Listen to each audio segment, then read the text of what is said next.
Welcome back, everyone. It's Thursday, so that means we are back in Lynn Matava's kitchen. Lynn is a nutrition educator with the University of Maryland Extension. If you want to spice up your next meal, then Lynn has the perfect recipe for you. Let's check it out. Whether you need a dish for Super Bowl or you're just looking for a warm, comforting, and affordable dish, I've got the perfect thing for you.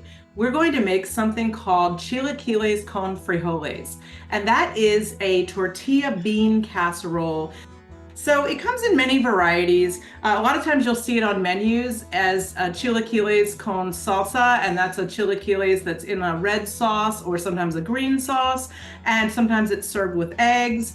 And this time we're making it with a heart-healthy bean sauce. So we also are not frying these. This is typically fried. We're going to put them in the oven. So I'm just taking these leftover corn tortillas and I'm slicing them into a 1/4-inch strips, maybe a little bit thicker. And these were from tacos we had a few nights ago. If they're left in the fridge, they're just going to go bad. So this is just a way to use them up. And then these go into a 300-degree oven for 45 minutes. Every 15 minutes, you're going to pull them out of the oven, stir them a little, stick them back in. In about 45 minutes, they'll be perfect. See, these are all done. They've been cooking in the oven. They're nice and crispy, and they're perfect for what we need. We are going to make the bean sauce. Now, you could use dried beans. You could use canned beans, which is what we're doing today. And then I'm adding just enough chicken stock, but I'm pouring just so I can see it. That's to the top of the beans. I'm adding a little bit of cilantro in there. Typically this would get some chipotle and adobo sauce. I don't have any of that on hand, and it's really spicy, but it's also a little smoked, and the chipotle peppers that are in it are nice and smoky. What I'm using instead are just some pieces of red pepper. Oops. But to make up for the lack of smoke, I'm going to add a little bit of smoked paprika, so that'll make up for that. So this has been simmering on the stove for a few minutes now, and I'm starting to be able to smell everything in the pot, and I'm just going to take my hand blender and go ahead and puree these.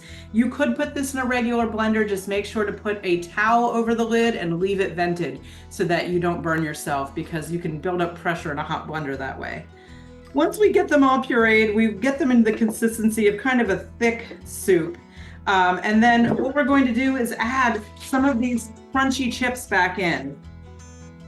And you might be wondering why they have to be crunchy ahead of time, but this makes for a nice kind of bite. They soften a little bit like a noodle, but they have a little bit of crunch when you serve them hot.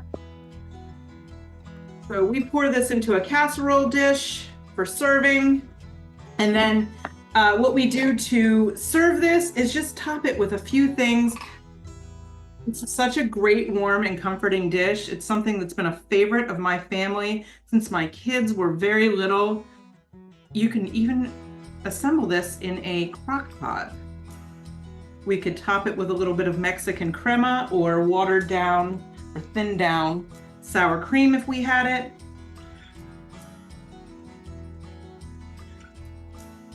And look at that, how pretty is that? It's hearty, it's filling, it's affordable. I really hope you try this one out. Thanks for tuning in. See you next week. Now, as a reminder, we do have all of nutrition educator Lynn Matava's tips and tricks on our website. Just head on over to WMDT.com and click on the Good Morning Delmarva page. And you can share your version of this delicious recipe by using the hashtag UMDYum.